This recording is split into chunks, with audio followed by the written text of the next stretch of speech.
ఆ రోజు నుంచి మొదలుపెట్టి 10వ తేదీ దాకా 7 రోజుల పాటు హరే కృష్ణ కృష్ణ కృష్ణ హరే హరే హరే రామ రామ రామ హరే హరే అనే దివ్యనామం రాత్రి బవళ్ళు ఆపకుండా 7 రోజుల పాటు జరుగుతుంది. ముఖ్యంగా ఇంకొక విషయం చెప్పదలుచుకున్నాము. ఇది 108వ సప్తాహం అని చెప్పడానికి నాకు ఎంతో ఆశ్చర్యంగా ఉంది. దాదాపు 35 సంవత్సరాల నుంచి, దాదాపు నా వయసు 16-17 ఏళ్ల నుంచే ఈ హరినామాన్ని కీర్తనలు పంచముఖ ఆంజనేయ స్వామి గుడి దగ్గర నుంచి విద్యాంజనేయ స్వామి మరిచెట్టు దగ్గర మందిరం ఉండేది అక్కడ, అలాగే ఇక్కడ కొత్తగా ఏర్పాటు చేసిన చోట, అలా ఇన్ని సంవత్సరానికి దాదాపు 4-5 సప్తాహాలు జరిగినటువంటి రోజులు కూడా ఉన్నాయి. ఆ తర్వాత 3 సప్తాహాలు, ఇలా అన్నీ క్యాలిక్యులేట్ చేస్తే 108వ సప్తాహం ఉంది. చాలా ఆనందంగా ఉంది ఆ మాట చెప్పడానికి. అటువంటి నామమే జీవనంగా, నామమే ప్రాణంగా, భగవన్నామమే భగవంతుడితో సమానంగా భావిస్తూ ఈ మార్గాన్ని అనుసరిస్తూ గురువుల యొక్క, పెద్దల యొక్క, మా వంశ వృద్ధుల యొక్క వాళ్ళ ఆశీస్సులతోటి, వైష్ణవుల యొక్క మహానుభావులు, భాగవతుల యొక్క, సాధు సత్తు మహాత్ముల యొక్క అనుగ్రహంతో ఈ కార్యక్రమాన్ని మేము జరుపుతూ వస్తున్నాం. అటువంటి దివ్య కార్యక్రమం రేపు 3వ తేదీ మంగళవారం నుంచి ప్రారంభమై 10వ తేదీ దాకా జరుగుతుంది. కాబట్టి అందరూ కూడా ఈ పవిత్ర కార్యక్రమంలో పాల్గొనండి. అలాగే నామయజ్ఞానికి సహాయం చేయటం అంటే అది సామాన్య విషయం కాదు. మనం ₹1 ఈ భగవన్నామానికి సహాయం చేస్తే అది ఎంతో కోటి దానం, గోగోటి దానం అంటే కోట్ల గోవులు దానం చేసిన ఫలితం, ప్రయాగలో దానం చేసిన ఫలితం, పుణ్యతీర్థాలు దర్శించిన ఫలితం, హరినామాన్ని కీర్తన చేసేటటువంటి వాళ్ళకి సహాయం చేయటం అది ఎంత గొప్పది.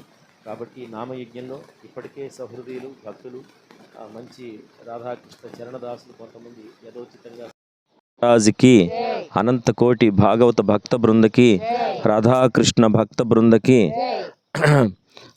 ఏకాదశి మహాపర్వదినకి, పవిత్ర గోమాతాకి, గౌర పౌర్ణమాసి మహాపర్వదినకి జై జై శ్రీరాధే, నితాయ్ గౌర ప్రేమానందే. ప్రియ భాగవతోత్తములారా, ఈరోజు ఏకాదశి మహాపర్వదినం, హరివాసరం. ఈరోజు హరినామాన్ని స్మరిస్తూ శ్రీకృష్ణ లీలామృతమైన భాగవతాన్ని శ్రవణం చేస్తూ భగవద్భక్తులతో కలిసి జీవిస్తూ తులసి మహారాణిని పూజిస్తూ గోమాతని సేవిస్తూ ఈరోజు కాలాన్ని గడపమని మహాత్ములు మనకి చెబుతున్నారు.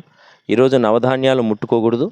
అలాగే శరీరం అస్వస్థ గురి కాకుండా పెద్దలు సూచించినటువంటి, భాగవతులు సూచించిన ఏకాదశి రోజు తినేటటువంటి ఆహారాన్ని తీసుకుంటూ, పండ్లు పాలు తీసుకుంటూ ఈ యొక్క శరీరాన్ని భగవన్నామాన్ని స్మరించటానికి ఉపవాసము అంటే భగవంతుడికి దగ్గరగా ఉండేటటువంటి నివాసము, అటువంటి కార్యక్రమాన్ని చేయమని మహాత్ములు మనకి చెబుతున్నారు. అలాగే ఇక 3 రోజుల్లో మనకి గౌర పౌర్ణమి మహాపర్వదినం రాబోతుంది. దేవాది దేవుడైన శ్రీకృష్ణ భగవానుడు ఈ సనాతన ధర్మాన్ని, శ్రీమద్ భాగవత ధర్మాన్ని, ఆ హరినామాన్ని పునఃప్రతిష్ఠించడానికి ఆ సాక్షాత్ దేవాది దేవుడైన శ్రీకృష్ణ భగవానుడు గౌరాంగ మహాప్రభువుగా, చైతన్య మహాప్రభువుగా ఆవిర్భవించాడని మహాత్ములు చెబుతారు. అటువంటి గౌర పౌర్ణమి 3వ తేదీ మంగళవారం. అంతేకాకుండా హోళీ బృందావనంలో హోళీ ఇప్పటికే దాదాపు 15-20 రోజుల నుంచి ప్రారంభమై అంగరంగ వైభవంగా ఏ బజార్లు చూసినా, ఎక్కడ చూసినా హోళీ ప్రతి ఒక్కరి మీద రంగులు జల్లుకుంటూ, అందరూ కూడా పెద్ద పెద్ద సాధువులు, సంతులు, మహాత్ములు కావాలని చెప్పి ఆ రోజు మా మీద రంగులు కొట్టండి అని ఆ బ్రజవాసుల చేత రంగులు కొట్టించుకుంటూ ఉంటారు. అసలు ఎలా ఉంటుందంటే ఆ వాతావరణం, అసలు బజార్ల వెంట తిరగటానికి అవకాశం ఉందన్నటువంటి పరిస్థితి. అటువంటి అది పరస్థాన రంగేలి, అలాగే నందగావ్ రంగేలి, నందగావ్ హోళీ, వరసాన హోళీ, బృందావన హోళీ, మధుర హోళీ అంటే ఇట్లా ప్రాంతాల వారీగా వాళ్ళు ఈ హోళీ చదువుకుంటూ ఆ రాధాకృష్ణుల యొక్క ఆ ప్రేమతత్వాన్ని, వాళ్ళ ఆనందాన్ని అనుభవిస్తుంటారు. అటువంటి కార్యక్రమం రేపు 3వ తేదీ మంగళవారం నాడు ఇక్కడ ఈ చిన్న బృందావనంలో రాధాకృష్ణుల సన్నిధిలో ఆ రోజు గౌరాంగ మహాప్రభు ఆవిర్భవించిన రోజు కాబట్టి ఆ రోజున ఆ హరినామాన్ని అఖండ నామ సంకీర్తన ప్రారంభమవుతుంది.